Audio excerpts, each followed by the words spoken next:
Hello everyone! Nagbabalik tayo dito ngayon dahil patulog na sana ako. Tapos na pinapanood ko tong Champion Chess Tour Finals. Lalo na tong laban ni Wesley kay Magnus. Unang-una, medyo hesitant pa ako, no? Medyo nag-aalinlangan pa ako. Sige. Tapos biglang nag-sacrifice si Wesley. So wala pa din. Hindi pa rin buong-buo hanggang sa hindi natapos. Tapos nung naipanalo niya hanggang dulo, sabi ko, wow, ito yung inaantay ko ng dati pa eh. Kung itong tunay na Wesley, pag ito ang laro niya, naku po. Ito yung World Championship material eh. Na tayo, ako, ito yung nahangad ko na gawin ni Wesley para ma-inspire hindi lang yung mga mga kababayan natin kundi yung next generation, no? Sana matuloy-tuloy ito, no? Sana ito yung simula. Okay, matagal na nagsimula pero sana lang tuloy-tuloy na to. Big step na to, no? Ni Wes. Pinakita niya ito. Okay, Armageddon, white siya. So, kailangan, wala, all out. Kasi, si Carlsen pa nagtabla, panalo. Ganun ang Armageddon black to draw, panalo. So, wala naman na ibang magawa talaga si Wes. Maganda pala pag ganito ang sitwasyon, no? Yung all out si Wes. Kasi dito niya maipapakita yung tunay niyang lakas eh. Tunay na lakas ni Wes. Ang pusang ilaw naman yan, no? Grabe. Sige na nga, doon na tayo. Diretso na tayo. Nagsimula sa E4. So, si Magnus, akala ko E5 ang ititira niya, pero nagsisil yan. So, fighter din. Psychological move si Wesley, Knight C3. Pwede tayong mapunta sa Grand Prix yung F4. So, Knight C6 si Magnus. Binalik ni Wesley sa, papuntang main line ng D4. Tapos si Magnus naman, in-stop yung D4. So, punta tayo sa Bishop C4. Ito yung close Sicilian pa rin. Tumira ng G6 si Magnus. Yung iba dito, E6 of course, or Bishop E7.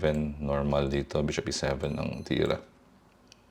Tapos D3, D6. Yan ang mga nangyayari. Tapos, yung iba A4, halimbawa. Tapos, A6. Lagay lang natin to. Nagpupunta yan sa Knight D2. No? Tapos Knight F6. Babalik yan sa Knight F1. Yan ang mga normal line. Okay, pero wag na tayo magpatumpik-tumpik pa. Diretso na tayo dun sa nangyari kasi grabe na ito yung inaantay ko. Matagal akong nakatulog, nabuhayan ako din, nagising yung diwa ko. It's 6. Ito yung gusto kong chess. Romantiko kasi tayo eh. Sarap panoorin yung chess na yung umaatikabo, no? Yung may fire. Grabe. So, Bishop G7, sige, diretso lang. Castles, Knight F6, F4. Ayan na. Bishop takes F4. Castles, Queen D2. Mga ganitong laro, hindi na natin ipapaliban to, no? Pag nandyan, pasok ka agad, no? King H7, Knight F3, Bishop into E6. Ito na. So, si Magnus, nagtithreaten na ng D5. Tapos, black nga. Pag na-exchange lahat ng pyesa, more chances of drawing in Armageddon. Tapos, no? Nung nag-bidding sila sa time, ang binid ni Magnus sa 853, unang-una, balikan lang natin yung bidding. Kasi sabi pa ni Wesley doon, he tricked me. May pag-ganon pa si Wesley, no? He tricked me. I don't stand a chance. Parang ganon pa yung sinabi niya. Pero yung pinakita niya ay kabaliktaran. Akala ko nung una, ito na naman. Uurong na naman ba siya kay Magnus sa challenge? Pero yung situation din kasi kailangan din niya talagang manalo as white. Mas maganda pa pala pag Armageddon lagi ang laro kay West, no? Kasi lumalabas yung tunay na West, tunay na talento eh. Tunay na galing ng Pinoy. So ito yung tinira niya. Nagsimula dito na G5. Hindi na nag-atubili si Wesley, no? Diretsahan, straightforward. Force naman si Magnus kasi nakathreat yung E6. So nakapin yung Knight, the Queen sa D1, sa D8. So nag-Knight E5 si Magnus para magdepensa sa Knight sa F6. Intuitive yung sacrifice pero ang gusto ko dun yung Siyempre yung tapang. Importante naman yan eh. Hindi siya dry. Yan ang sarap panoorin sa chess, yung bakbakan. Queen F2. Yan na. Tatlong pyesa. Overloading, no? Overloading tayo sa F6. Tapos, umatras si Magnus sa D7. Ito na naman E5. So, line clearance si Wesley sa Knight E4. Kompletos Ricardos. Saktong-sakto ang timpla.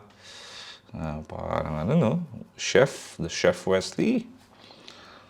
Okay.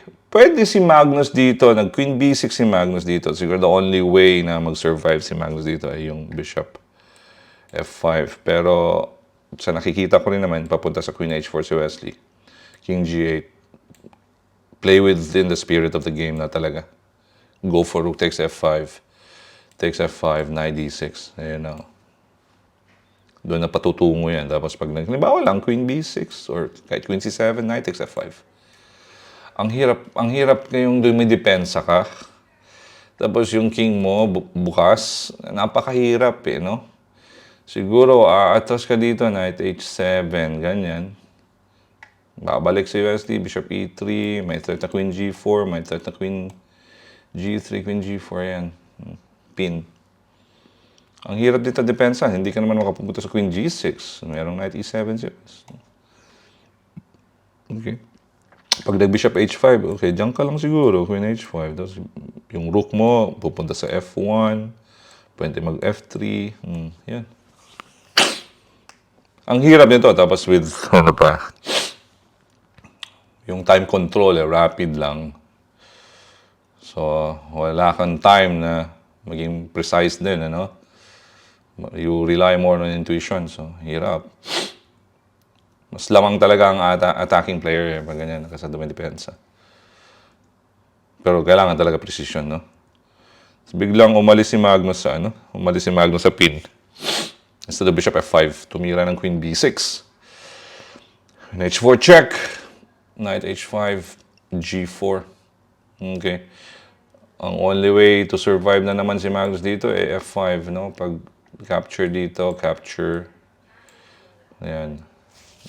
Kasi pag kumapture sa G6, safe ka naman dyan, siguro. Pero mahirap pa rin. King H2, nandyan pa rin yung atake na rook G1. Hindi. Tapos nag-Bishop takes C4 si Magnus. Nag-isip ng konti si Wesley. Pause. Sakto yung ano niya dito, yung pacing. Nag-pause. Kain sa knight. Ayun pa rin yun. Yung spirit ng game. Bishop into D5. Again, pwede pa mag-survive si Magnus sa F6. Pero ang hirap nitong hanapin. May mga idea. Pag kinain dito sa G6, kain sa G6. Mag-Knight G3 para merong Queen H5. So, persado ka mag-Rook H8.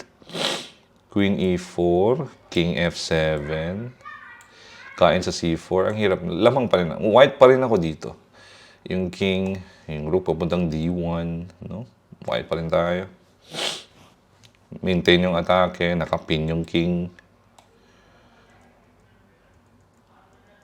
Okay, so ang ginawa ni Magnus, talagang in-invite si Wesley. Bishop D5. Ito na, yung final execution. Knight F6. Knight takes F6. Rook takes F6. Wow. Unbelievable, no? Okay, mayroon pa naman Bishop takes F6. Ang ginawa ni Magnus was Queen takes F6. Pinakain yung Queen. Kung Bishop takes F6, siguro magtatagal pa. Takes a G6, King takes G6, Queen H6. Kailangan lang lumaban, King F5. Rook F1. Ayan, no? King E6. Rook takes F6. Tapos King to D7. Ito, maiba to. Ano? A takes B6. Ayan, medyo mahirap-hirap to. Pag siguro Queen F6, Rook AE8. Ayan. Pero may pawn si Wesley. Pero hindi doon eh. Ang gusto ko dito yung pinakita niya na tapang. Kasi normally nang nakikita natin dati yung yung aatras nandun na. Atras pa eh. Ito tuloy-tuloy. Yung tempo niya, pinakita niya talaga yung yung kumpiyansa nandun. Yun ang gusto ko kay Wes. Pag magpiyansa, kayang-kaya eh. Andyan na yun. Sa tugatog na eh. Kain. At okay, ang the rest nito, pag Queen takes f6 pa, losing na si Magnus. The rest is ano na lang siguro. Wala naman na. Tuloy-tuloy na lang natin to. May mga konting tricks pa, pero winning na yung white. Very clear. Overpowering din yung queen against rook and bishop, especially na may extra pawns pa si Wes. Tapos queen g7. Okay, may konting trick lang dito sa bishop e4. Ayan, yung bishop e4. Tapos na ano naman. Agapan naman. Yan lang. Ito lang naman yung trick. May mate doon sa g2. Ingat, konting ingat. Yan, king g4.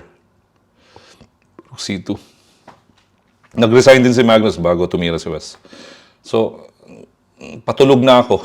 Nakita ko to.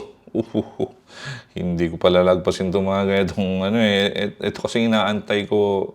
Gusto ko yung maipakita ni Wes yung tunay niyang lakas eh. Kasi iba si Wes. Wala pa ako nakikitang Wesley So sa Pilipinas. Tapos pag pinakita ni Wes lagi to, marami pa siyang mai-inspire na young generation. Kasi ang kailangan naman natin pag nasa competition, whether it's basketball or any other sport, chess is a sport, kailangan lang talaga yung competitive nature. Kailangan tapang. Laban lang. Naku po. Hindi tayo aatras sa laban. Ito yung laban. Tapos kailangan para yung talent natin, ipakita natin, let's show the world na how talented Filipinos are. Ito, mas grabe pa to, no? Mas nakatatak na to sa ang dami nagsabi. Very brilliant game, amazing game by Wesley after nito. Siyempre, talunin mo si Magnus ng ganito. Clean. Tapos dynamic. Brilliant. Lahat ng adjectives nandiyan na, no? Hay, nabuhayan ako ng dugo dito. Nawala ang antok ko. Oh. Beshi. Dapat ito mo yung Wesley na nahangad ang lahat eh, ha? Ay, ito mabuhay din ng dugo. Sarap lumaban pa ganito eh. Sarap ng tulog din natin na ito, ha? Sana tuloy-tuloy lang, Sana tuloy-tuloy lang. Ito yung pinapangarap natin, eh. Medyo, na yung bansa natin, Ang dami ng kalokohan. Ito man lang, at least man lang, mayroon tayong nakikitang good out of the many bad things that are happening in our country. Ito, sana ito na yung magandang simula. At Wesley, tuloy-tuloy mo lang laban. Grabe. Dito lang kami, sport. At sa mga nanonood, ito dapat, hindi lang Wesley So, Ito dapat, pag magkikipaglaban, ganito. Di ba? Pakita mong tunay mong lakas. Tunay mong talento, labas mo. Okay, that was it. Salamat. At pag mayroon pang ganitong makikita ko lagi, wow, bubuhayan akong gumawa ng mga videos na tinamad ako dati. Pero ngayon, pag ganito, wow, gaganahan tayo. Okay, salamat sa pagtangkilik sa Charge Max Chess. At ito ulit ang inyong lingkod, si Coach D-Max. Sa uulitin!